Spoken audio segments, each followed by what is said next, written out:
Confidence जो के भन्दाखेरि कम्पिटेन्ट देखाउनु पऱ्यो नि त।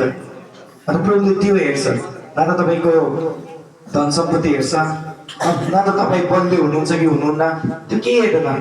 केवल तपाईँको कन्फिडेन्ट हेर्नुहुन्छ, तपाईँको रेडी हेर्नुहुन्छ। त्यही लागि तपाईँले कन्फिडेन्ट, अब कन्फिडेन्ट चाहिँ तपाईँले एक कदम चाल्नुपर्छ।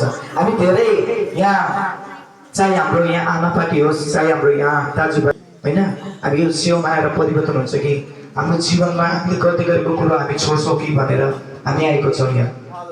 मलाई एउटा कुरो भन्नु मन लाग्यो, एउटा उदाहरण छ। एक दिन एउटा पास्टरले उसको वचनको प्रिपेयर गर्दाखेरि चाहिँ उसको छोराले उसलाई पुरा डिस्टर्ब गरेको गरेछ। अन्त उसको छोराले त्यो पास्टरलाई डिस्टर्ब गर्दाखेरि अन्त त्यो पास्टर बाउले त्यो वचन नै प्रिपेयर गर्नु सकेको थिएन। ध्यानसँग सुन्नुहोस् है, त्यो पास्टर बाउले त्यो वचनलाई प्रिपेयरै गर्नु सकेको थिएन, किनकि एउटा छोराले उसलाई डिस्टर्ब दिइरहेको छ। घरि के अब के भन्छ, उता जा भन्दा पनि मानेको छैन, आएको छ, डिस्टर्ब गरेको छ।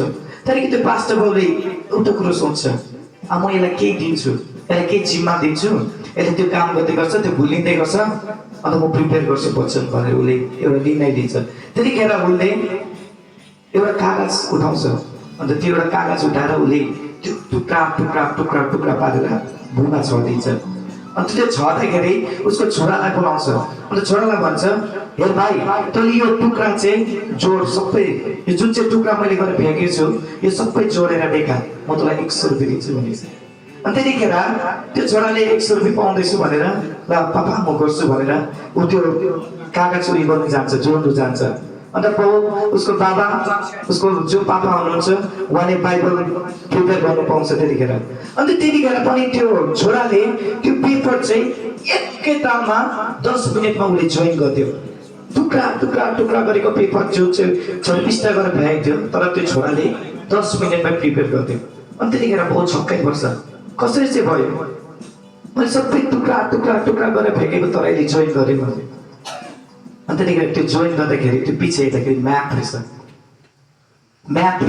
के थियो अरे, म्याप थियो अरे। अन्त त्यो म्याप जोइन गरेँ त्यो छोराले, अन्त त्यो बहुत छक्कै पऱ्यो। अन्त मैले के भन्नु खोजेको भन्दाखेरि हाम्रो जीवन टुक्रा भएको होला, होइन, हाम्रो जीवन भत्केको होला। हाम्रो पछि एकजनाको के भन्छ त्यो छाया छ, एकजनाको हाम्रो पोस्टर छ, त्यो यीशु। त्यही लागि हामी बनिन सक्छौँ, जोडिन सक्छौँ। जसरी त्यो छोराले त्यो सबै टुक्रा गरेर जोड्यो, त्यो पछि एउटा म्याप थियो। त्यसरी हाम्रो जीवनमा प्रभु यीशु हुनुहुन्छ, प्रभु यीशु हाम्रो पछाडि हुनुहुन्छ, फोटो छ हाम्रो जीवनमा। हामी जोडिन सक्छौँ। कहिले आफूलाई त्यो अब म सक्दिनँ, म हुँदिनँ, कहिले नसोच्नुहोस्। हामी धेरैपल्ट हामी निराशमा, दुःखमा, हामी आफूलाई धेरै अशान्ति बनाइरहेको हुन्छौँ। हामी धेरै आफूलाई एक्लो महसुस गरिरहेको हुन्छौँ। किन थाहा छ? हामी आफूले पारेको त्यो। किन भन्दाखेरि हामी धेरैपल्ट हामी अरू जस्तो हुनु खोज्छौँ, अरूको जीवन जस्तो हाम्रो किन जीवन छैन भनेर हामी धेरैपल्ट हाम्रो जीवनमा अशान्ति बनाइरहेको हुन्छौँ।